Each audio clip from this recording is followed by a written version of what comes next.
नमस्कार साथियों, Indian exam में आप सभी का फिर से बहुत बहुत स्वागत है। मैं हूं पंकज कुमार। आज हम लोग चर्चा करेंगे इतिहास में ऐतिहासिक काल। क्या ऐतिहासिक काल में चर्चा करेंगे और इसमें देखेंगे वन लाइनर जितने भी क्वेश्चन बनेंगे इसमें हम आपको क्वेश्चन भी इसमें बताएंगे। तो चलिए आइए सेशन को शुरू करते हैं। लेकिन सबसे पहले हम आपसे ये कहना चाहेंगे, अगर आप लोग इस चैनल पर नए हैं तो चैनल को लाइक शेयर सब्सक्राइब ज़रूर करेंगे। तो चलिए आइए सेशन को हम लोग शुरू करते हैं। देखते हैं ऐतिहासिक काल। क्या ऐतिहासिक काल, इसके बारे में निम्नलिखित स्रोत उपलब्ध हैं और इसे पढ़ा जा सकता है। इसके अंतर्गत वैदिक काल से लेकर अभी तक का समय आता है। इसके अंतर्गत वैदिक काल से लेकर और अभी तक का इसमें समय आता है। तो चलिए देख लेते हैं, ग्राफ से देख लेते हैं। जैसे में इतिहास में देखते हैं क्या पुरातात्विक हैं, विदेशी यात्री हैं और साहित्य है। पुरातात्विक में सिक्का आ जाएगा, अभिलेख आ जाएगा। साहित्य में आपका धार्मिक आ जाएगा और गैर धार्मिक, और गैर धार्मिक आ जाएगा। आगे देख लेते हैं। इसमें धार्मिक में आपका ब्राह्मण आ जाएगा। जैसे ब्राह्मण में आपको वेद मिलेगा, उपवेद मिलेगा, वेदांग मिलेगा, पुराण मिलेगा, उपनिषद मिलेगा और महाकाव्य मिला है। ये धार्मिक अंतर्गत है। और गैर धार्मिक में जैन धर्म और आपको बौद्ध धर्म मिलेगा। तो चलिए ये तो हो गया, हमारा बाई मैपिंग हो गया। अब देख लेते हैं सिक्कों के बारे में। पहला क्या है हमारा क्या है सिक्का। क्या है सिक्का, उसके बाद अभिलेख, फिर धार्मिक, गैर धार्मिक। तो शुरू करेंगे हम लोग सिक्का से। क्या सिक्का से यानी कॉइन से शुरू करेंगे। तो चलिए आइए इसमें देख लेते हैं। सिक्का यानी कॉइन्स। सिक्के का अध्ययन न्यूमिस्मेटिक्स कहलाता है। सिक्के का अध्ययन न्यूमिस्मेटिक्स कहलाता है। टेराकोटा का सिक्का मिट्टी का बना था। कहाँ था? टेराकोटा का सिक्का मिट्टी का बना था। यह सिंधु सभ्यता में ही बना था। कहाँ बना था? सिंधु सभ्यता में बना था। आगे देख लेते हैं। मौर्य काल के समय आहत या पंचमार्क का सिक्का प्रयोग किया गया था। मौर्य काल में आहत सिक्का या पंचमार्क सिक्का का प्रयोग हुआ। आहत सिक्कों पर लिखावट नहीं होती थी, केवल चित्र बने होते थे। जो आहट सिक्के होते थे उस पर लिखावट नहीं होती थी, सिर्फ उस पर चित्र बने होते थे। ये पहला धातु का सिक्का था। जो आहत सिक्के थे ये पहला किसके सिक्के थे? धातु के सिक्के थे। आगे देख लेते हैं। पर्ण चांदी के सिक्के थे जो मौर्य काल में प्रचलित थे। यानी पर्ण जो चांदी के सिक्के थे वो किस में प्रचलित थे? मौर्य काल में प्रचलित है। शीशे का सिक्का सातवाहन काल में प्रचलित था। जो शीशे का सिक्का था किस काल में चला था? सातवाहन काल में चला था। पहली बार सोने का सिक्का यूनानी शासकों द्वारा चलाया गया था। जो पहली बार सोने का सिक्का था उसे किसके द्वारा चलाया गया? यूनानी शासकों द्वारा चलाया गया। और इसी में क्वेश्चन बनता है, शुद्ध सोने का सिक्का कुषाण शासकों के द्वारा चलाया गया था। जो शुद्ध सोने का सिक्का था वो कुषाण शासकों द्वारा चलाया गया था। और पहली बार सोने का सिक्का यूनानी शासकों द्वारा चलाया गया था। सर्वाधिक मात्रा में तथा सबसे अधिक अशुद्ध सोने का सिक्का गुप्त काल में प्रयोग हुआ। इस समय स्कंदगुप्त शासक था। देखिए सबसे अधिक मात्रा में अशुद्ध सोने का सिक्का किस काल से मिला? गुप्त काल में। उस समय का शासक कौन था? स्कंदगुप्त था। आगे देख लेते हैं। चांदी का सिक्का गुप्त काल में चंद्रगुप्त सेकेंड यानी विक्रमादित्य के समय प्रचलित था। जो चांदी का सिक्का था वो चंद्रगुप्त मौर्य के समय प्रचलित था। आगे देखिए। मयूर शैली का सिक्का गुप्त काल में समुद्रगुप्त के समय प्रयोग में लाया गया। इस सिक्के का प्रचलन गुप्त काल में सर्वाधिक था। यानी जो सिक्का मयूरी शैल की सिक्का थी ये समुद्रगुप्त के समय प्रयोग में लाया गया। इस सिक्के का प्रचलन जो था वो गुप्त काल में क्या था? सर्वाधिक था। आगे देखते हैं। कौड़ी का प्रयोग गुप्त काल में हुआ। कौड़ी का जो प्रयोग लोग करते थे पहले वो गुप्त काल में ही हुआ। आगे देख लेते हैं। आगे देखते हैं, चमड़े का सिक्का हुमायूं के शासनकाल में शहाबुद्दीन ने प्रारंभ किया। जिस चमड़े का सिक्का था किसने प्रारंभ किया? शहाबुद्दीन ने किया। लेकिन आपसे हम तो यही कहना चाहेंगे कि आप जितना किसी चीज़ का प्रैक्टिस करेंगे आपको उतना ही बहुत महत्वपूर्ण होगा। तो आप लोग प्रैक्टिस ना छोड़ा करिए, जो भी मिले उसको पढ़िए, जो जब चाहे तब मिले, जब चाहे तब मिले तभी पढ़ो। अगर नींद लग रही तो नींद ले लो, तो लेकिन आप लोग पढ़िए। आगे देख लेते हैं, रुपये का प्रारंभ शेरशाह सूरी ने किया। रुपये का प्रारंभ शेरशाह सूरी ने किया। दाम का प्रारंभ शेरशाह सूरी ने ही किया था। दाम का भी प्रयोग शेरशाह सूरी ने किया, रुपये का प्रारंभ भी शेरशाह सूरी ने किया। आगे देख लेते हैं, सोने की असरफी का प्रारंभ शेरशाह सूरी ने किया था। जो सोने की असरफियाँ थी ये तीनों किसने किया था? शेरशाह सूरी ने किया। किसने किया? शेरशाह ने किया था। किसने किया था? शेरशाह ने किया था। अब आगे देखते हैं अभिलेख। अब देखेंगे हम लोग अभिलेख से। अभिलेख से कितने क्वेश्चन बनते हैं इसमें देख लेते हैं।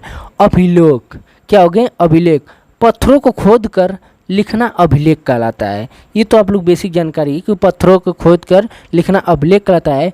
छोटों पत्थरों पर लिखना शिलालेख कहलाता है। स्तंभों के समान ऊंचे पत्थरों पर लिखना स्तंभ लेख कहलाता है। अभिलेखों का अध्ययन एपिग्राफी कहलाता है। जो अभिलेख है उसका अध्ययन क्या कहलाता है? एपिग्राफी कहलाता है। अब हम लोग चर्चा करेंगे प्रमुख अभिलेख के बारे में। किसके बारे में चर्चा करेंगे?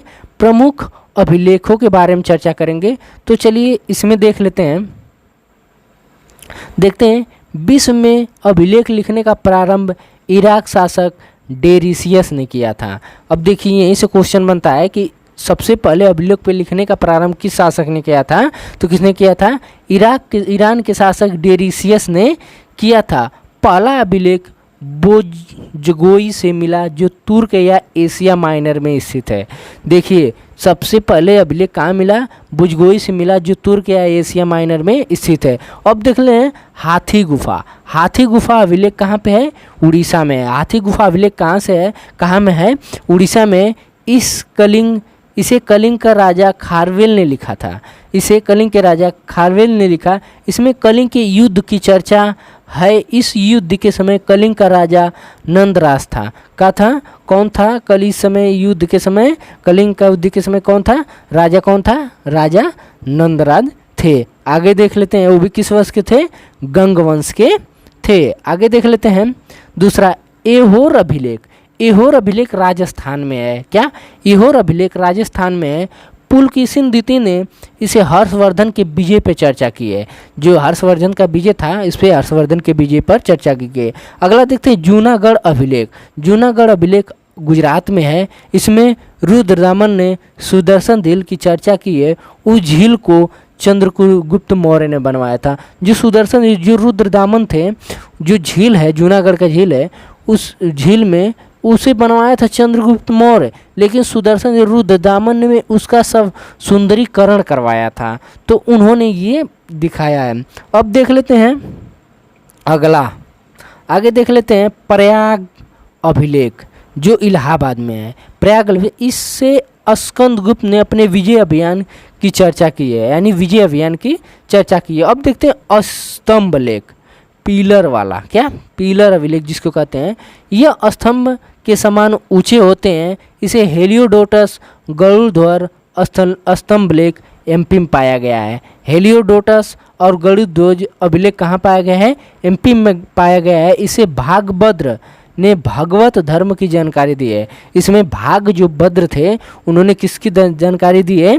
भागवत धर्म की जानकारी दी है। आगे देख लेते हैं।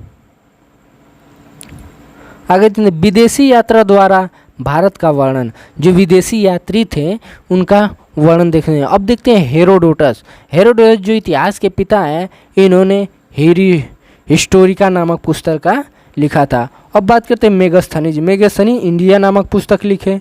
पिलर्स ऑफ एथेरियन सी ये अज्ञात है। एक टालमी थे, ये इन्होंने जियोग्राफिका नामक पुस्तक लिखी।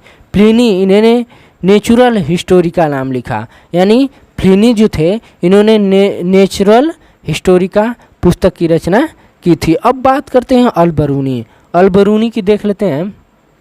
अलबरूनी किताबुल ये हिंद तहकीक ये हिंद की रचना की है। जो अलबरूनी है किताबुल हिंद और तहकीक हिंद की रचना की है।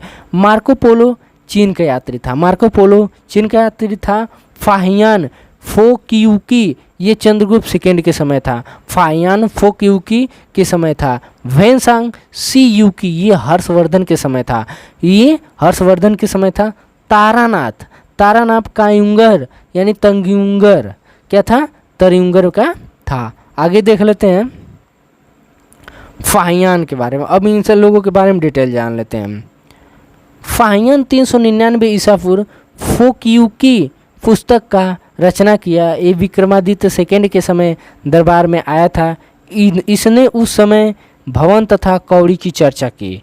आगे देखते हैं समयुग्न ये 518 में भारत आया। ये चीन इसमें अपनी 3 वर्ष की यात्रा में बौद्ध धर्म की प्रतियों का एकत्रित किया। अब बात करते हैं वेनसांग। वेनसांग 629 ईसा पूर्व में आया था।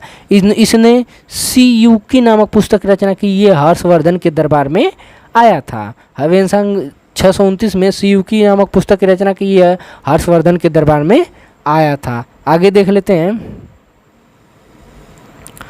आगे देखते हैं इंगित इंसिक ये 673 ईसा पूर्व में आया था। ये चीन के यात्री था। ये त्रिपिटक 400 प्रतियों फोटोकॉपी अपने साथ चीन लेकर गया था। इब्न बतूता यह मोरक्को का रहने वाला था। ये 7000 किलोमीटर यात्रा करके मोहम्मद बिन तुगलक के दरबार में आया। इसकी पुस्तक रेला है।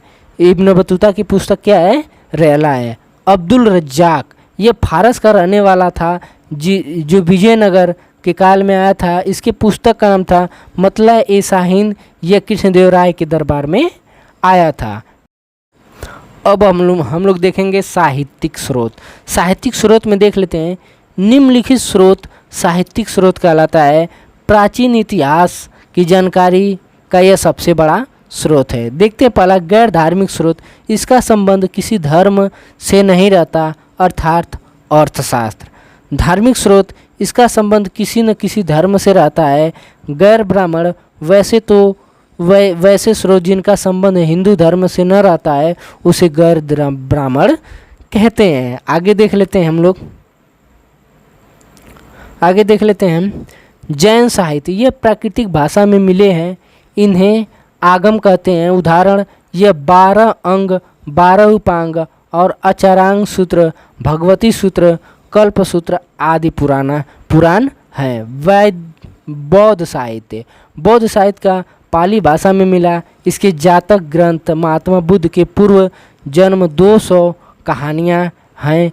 ललितपुर विस्तार में महात्मा बुद्ध की पूरी जीवनी है। अंगुत्तर निकाय में 16 महाजनपदों की चर्चा है। बौद्ध धर्म की सबसे पवित्र पुस्तक त्रिपिटक है जो 3 पुस्तकों का समूह है। अब आगे देखते हैं हम लोग। आगे देख लेते हैं। पहला था सुत्त पिटक। यह सबसे बड़ा पिटक है। इसे बौद्ध धर्म का इनसाइक्लोपीडिया कहा जाता है। इनसाइक्लोपीडिया कहा जाता है। तीसरा पिटक है विनय पिटक। विनय पिटक यह सबसे छोटा पिटक है। इसमें बौद्ध धर्म की प्रवेश की चर्चा है। इसमें बौद्ध धर्म के प्रवेश की चर्चा है। अधम्म पिटक अभिधम्म पिटक इसमें महात्मा बुद्ध के दार्शनिक विचारों का चर्चा है। आई होप कि आपको इतने क्वेश्चन और इतने ऐतिहासिक काल आप लोग को काफ़ी ऐसे समझ में आ गए। तो अच्छे समझ में आ गए। मिलेंगे हम लोग नेक्स्ट क्लास में। तब तक के लिए जी और लाइक शेयर सब्सक्राइब करना ना भूलेंगे।